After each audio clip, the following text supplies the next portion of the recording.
Sorry about that, everyone. Welcome. My name is Rita Mayer. I'm editor-in-chief of Food Logistics and Supply and Management Executive. And welcome to our first of many Women in Supply Chain Forum events. We're so excited to have you here. Before we start, I just wanted to remind everybody that the dinner tonight, or the cocktail reception is on the 27th floor upstairs. Very exciting. And if you have not found the bathrooms yet, I've been there 3 times already. It's just outside and around the corner. So if you have any questions, the wonderful women at our front desk will help you. So first of all, I just wanted to kind of open it up before we go to the star of the show tonight. Just kind of bring you up to speed on how this came about. We created the Women in Supply Chain Award during COVID, when things were crazy in my life. I have 2 kids at home, remote learning. It was like, why not create something that creates more work for myself? And we did it anyway because it was that important. It mattered to me. It mattered to the people I deal with on a regular basis, and it has really taken off into now its 3rd year and growing. And here we have our first in person, which we were going to do regardless of what was going on in the world. And so here we are. And so I wanted to provide a little bit of stats on this award, because it's kind of proof as to the growth and evolution of what it has become. So we wanted to cover about how many men have nominated their female counterparts over the past 3 years of the awards history, and then break that down into how many women nominated themselves over the past 3 years. And that's important because one of the things we're talking about is self-advocacy. So in 2020, 28 men, and this is the first year of the award, 28 men nominated their female counterparts, while just 6 female leaders nominated themselves. In 2021, 60 men, so we're growing, nominated their female counterparts, while 10 nominated themselves. In 2022, this year with this award, 75 men nominated their female counterparts, and 12, so we have an uptick of 2, female leaders nominate themselves. So these numbers are increasing. They're showing that what we're doing is working, that this collective community where it's not just women, we need the men too. There are some men in our audience. Welcome. Happy to have you here. Thank you. And so one of the things we're talking about is self-advocacy. And I'm going to introduce somebody who really doesn't need an introduction at all. Everybody, Sarah Barnum-Humphrey. She is the host of Let's Talk Supply Chain podcast, and somebody who I've become close with over the past couple of years, just because we share this mission together. And so why not join forces and create the better for the common good? So I'm going to pass things over to Sarah. Welcome. Thank you so much for having me. And I think, thank you so much for having me up here on stage and at your Women in Supply Chain event. I don't know if you all know this, but I started a Women in Supply Chain podcast and blog series back in 2018.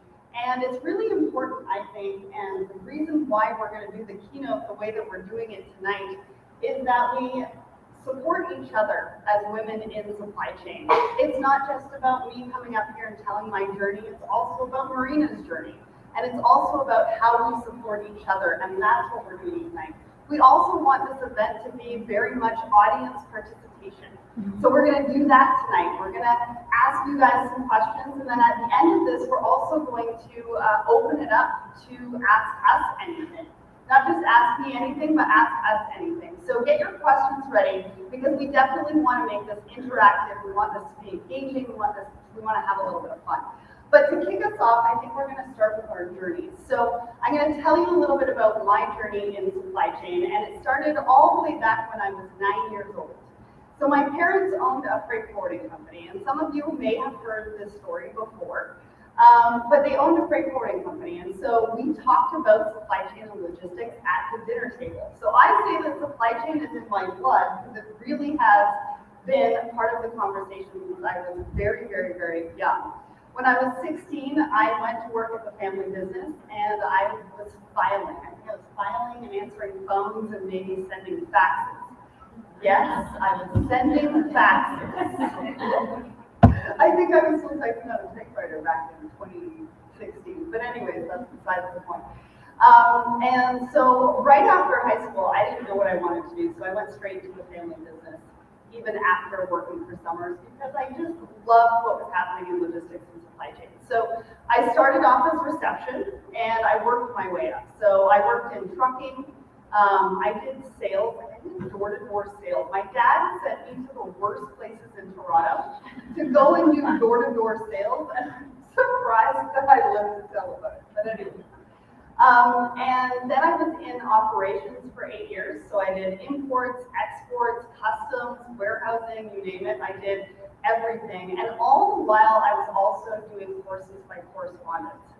So I was trying to figure out where I wanted to be in supply chain. I did project management courses. I did international trade courses where I got my designation in international trade. What else did I do? I had side hustles. I was a business manager for a cosmetics company and all sorts of things because I was trying just to figure out what I wanted to do, what I was good at, what I wasn't good at. And then I was in sales for 8 years. And that was a pretty interesting time. I started sales in 2008, which was probably not the best year to be in sales. But I was on a mission to cut down all of the customs charges in Canada. And so I actually did $250,000 in sales that year because I got a lot of business from just going in and just doing a better job than who was there before me. And then in 2016, I was director of sales and marketing, and I thought, well, there's got to be a better way of doing this. I looked at marketing and supply chain, it was really kind of dry, and I was listening to a lot of podcasts at the time, and I thought, well, hey, if Lewis Howes can do this, why can't Sarah Barnes Humphrey? And if you guys don't know who Lewis Howes is, he's got the School of Greatness podcast, and it's really, really good even to this day. I think he's got over 1,000 episodes. And so I asked a guy from my customs department if he would be my co-host on my podcast, and he said yes. And tongue-in-cheek, we called it 2 Days Talk Supply Chain. It's a guy, it's a girl, it's kind of funny. And the first episode was absolutely horrible. We tried to do it over Skype. I think you can still find it on YouTube. It was one of my worst episodes ever. Go and find it. It's really horrible. And so we just started doing podcast episodes. And, you know, I had a marketing team at that time. And then in the fall of 2017, my dad ended up closing his doors. It was probably the worst day of my life. Because ever since I was 16 years old, I wanted to take over that company. Really badly. So when he closed his doors, I had nowhere to go. So I lost my co-host, I lost my team, but I had companies that were paying to come on the podcast. I had companies that were paying to come on the show. So I had to keep it going. And I was like, how am I going to do this? So I taught myself social media.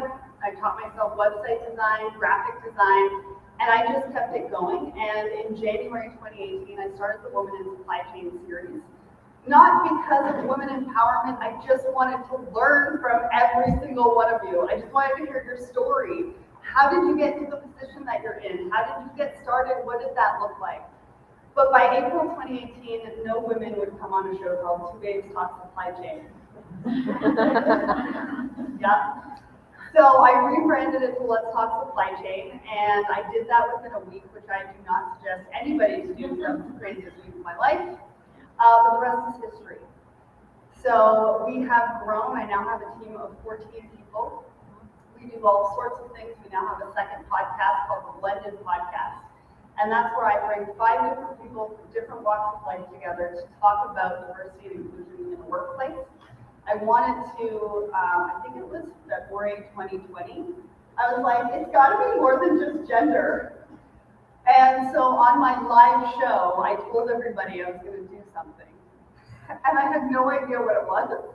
And everybody kept asking, what are you going to do, what are you going to do? And so by July 2020, I wanted to do a red table talks for diversity and inclusion. And so I started in October 2020.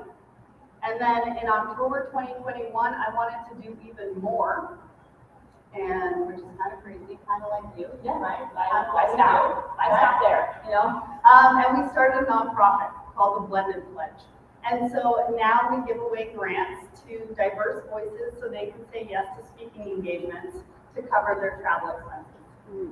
And so that's a little bit about my journey. What about your journey? So my journey started out obviously on the editorial B2B publishing side of things. First job out of college, and age myself, I graduated from college in 2002.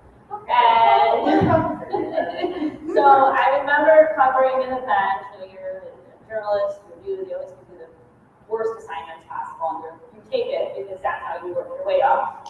And I remember sitting in a room, and I remember looking around going, wow, I'm the only female in this room, and I'm probably the only person under the age of 40, 45.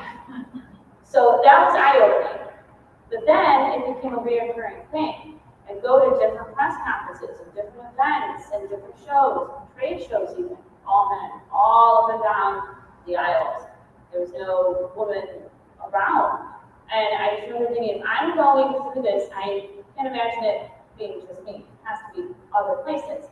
And at the time, I wasn't covering supply chain. I was covering food processing, the end result of that. And I thought to myself, there has to be something else out there. And then I entered the supply chain world by default. The job was open. I was in a really bad spot. I just had my daughter. People I reported to were not the nicest. And you're kind of in that moment where you just had your kid and you're like, I don't need this. I don't need to deal with this. This is crazy.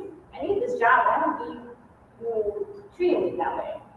So this position opened up in another magazine that happened to be in supply chain, and I knew nothing about supply chain. That's why I hired people who know nothing about supply chain, because I knew the infrastructure of how it worked, to put out a brand, to build a brand, and to network and connect with people. I'll learn the other stuff. So I learned supply chain, and it was like the cornerstone turning point for the job. They were very supportive of the fact that, hey, I love my job, I love my family first, and that's how it has to be. So you have to find those people that support that and share that with you. And so I've just continued through the years, taken that and instilled that in other people as I've worked through that. But this is not what I saw in 2003, 2004. This is amazing. So I'm just excited that we've come to a point where our voices are welcome and heard, and